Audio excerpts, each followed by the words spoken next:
नमस्कार दोस्तों, स्वागत है आप सभी का एक बार फिर से आपके अपने इस YouTube चैनल पर। इस वीडियो में दोस्तों आज हम चर्चा करेंगे कि यदि आपके सीटेट में कम मार्क्स बन रहे हैं तो आगे आपको क्या करना चाहिए। आप में से बहुत सारे लोगों ने मुझसे यही सवाल पूछा है कि सर हमारे सीटेट में मार्क्स बहुत कम बन रहे हैं, अब हमें आगे क्या करना चाहिए। तो ये वीडियो पूरी तरीके से उनके लिए है जो परेशान है क्योंकि सीटेट के में उनके मार्क्स कम बन रहे हैं।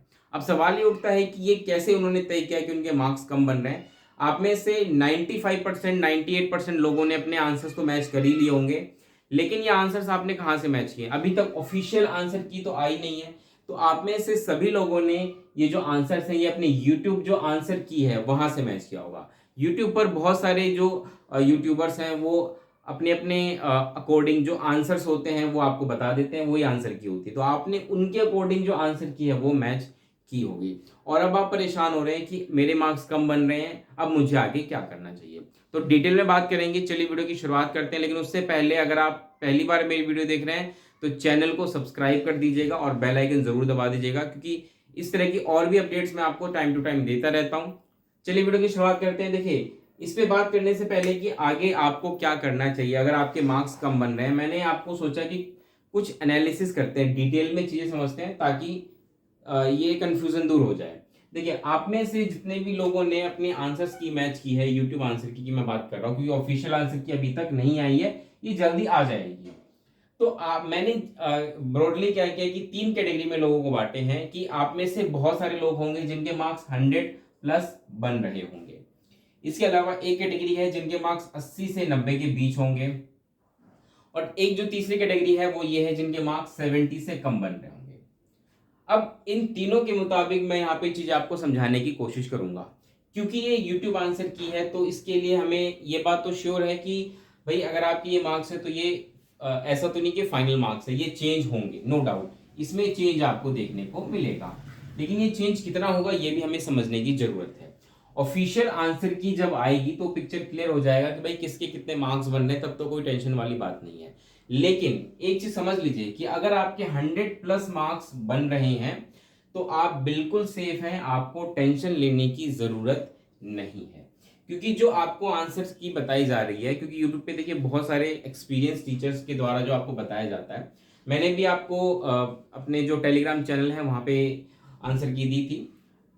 तो उसमें क्या है कि जो आंसर की आपको बताई जाती है वो 95% एक्यूरेट होती है, ठीक है। 5% का डिफरेंस फिर भी आपको देखने को मिलता है। तो जो मार्क्स में फ्लक्चुएशन होगा वो मान के चलिए 5 से 7 नंबर के बीच में फ्लक्चुएशन होगा, इससे ज्यादा नहीं होगा। 5 से 7 नंबर या तो आपके बढ़ सकते हैं या 5 से 7 नंबर आपके घट सकते हैं। इसलिए जो लोग 100+ मार्क्स वाली कैटेगरी में हैं वो बिल्कुल सेफ हैं, उनको टेंशन लेने की जरूरत नहीं है कि भाई उनका सीटेट क्लियर होगा या नहीं होगा।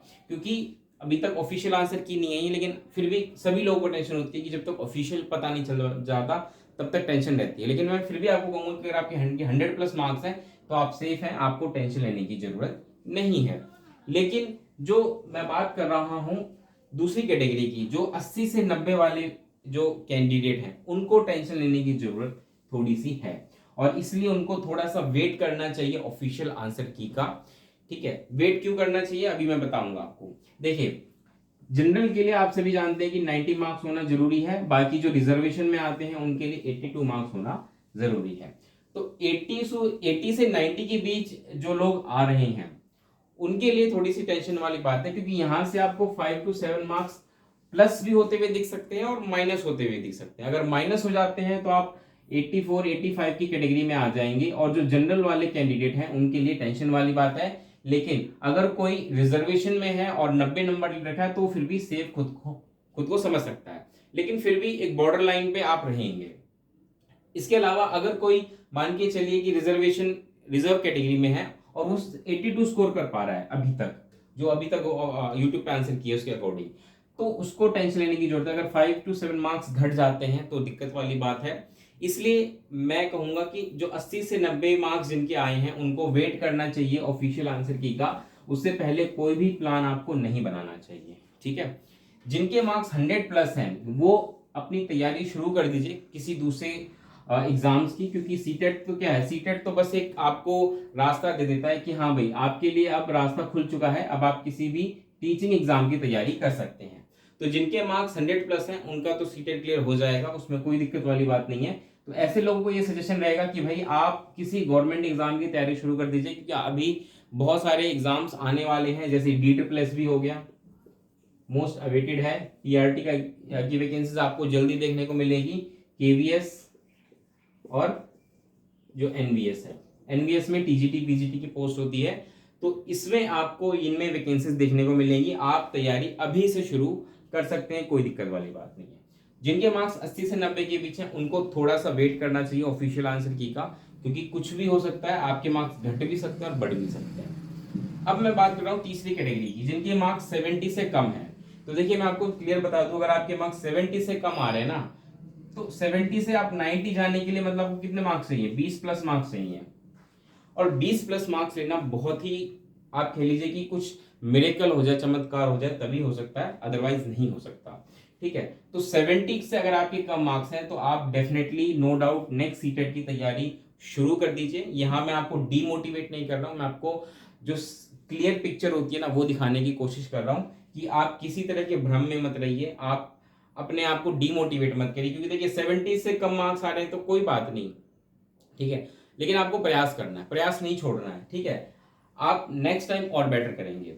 देखिए मैंने अपने यूट्यूब चैनल पर भी आपको इस बार CDP की पूरी तैयारी कराई थी। CDP से रिलेटेड सारे लेक्चर्स मैंने आपको अच्छे से प्रोवाइड कराए थे। ठीक है, तो आप क्या है, आप मेरे चैनल पे मुझे फॉलो करते रहिए, क्योंकि नेक्स्ट सीटेट के लिए मैं जल्द ही लेक्चर्स लेकर आने वाला हूँ। क्लियर, जो भी फ्रॉम 0 से लेकर के हम 100 तक पहुंचने की कोशिश करेंगे, एक एक टॉपिक को डिटेल में डिस्कस करेंगे। तो जिनके मार्क्स 70 से कम है वो नेक्स्ट सीटेट की तैयारी शुरू कर दीजिए, पहली चीज है। दूसरी चीज है कि नेक्स्ट सीटेट आपको जल्दी देखने को मिलेगा, नो डाउट। ठीक है, अगस्त मिड तक आपको रिजल्ट देखने को मिल सकता है इसका, जो अभी सीटेट जुलाई हुआ है, और जनवरी 2025 के लिए नोटिफिकेशन आपको मिड सितंबर तक देखने को मिल सकता है। मिड सितंबर तक आपको जल्द ही नोटिफिकेशन देखने को मिलेगा, इसलिए आप जो है नेक्स्ट सीटेट की तैयारी शुरू कर दीजिए।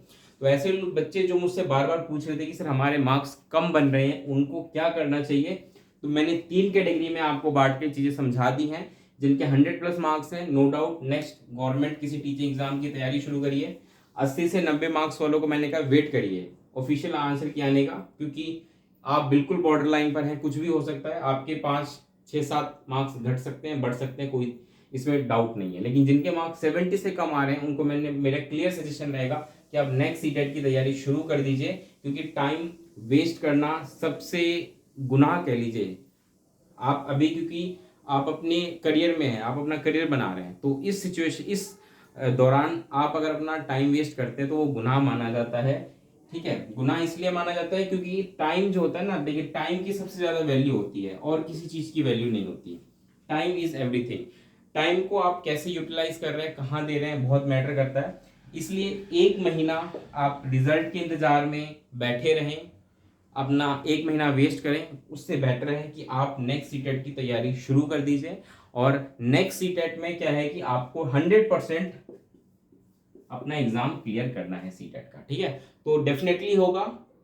एक अच्छा सा प्लान बनाइए, मास्टर प्लान बनाइए कि आपको चीजें कैसे करनी है। इस बार आपसे क्या गलती हुई उसको जरूर देखिए, उस गलतियों को समझिए और कोशिश करिए कि अगली बार वो गलती आपको नहीं दोहरानी है। ठीक है, इसी के साथ मैं वीडियो समाप्त करूंगा। मुझे उम्मीद है कि आप मेरी बात समझ पाए होंगे। कैसी लगी वीडियो बताइएगा, मेरी बात समझ आई हो, कोई डाउट हो इसके अलावा भी तो आप कमेंट बॉक्स में मुझसे पूछ सकते हैं। और फिर से रिक्वेस्ट है, अगर आप पहली बार मेरी वीडियो देख रहे हैं, चैनल पर नए हैं, तो सब्सक्राइब करके इस चैनल को जाइएगा। मिलते हैं दोस्तों अगली वीडियो में, तब तक के लिए नमस्कार, धन्यवाद।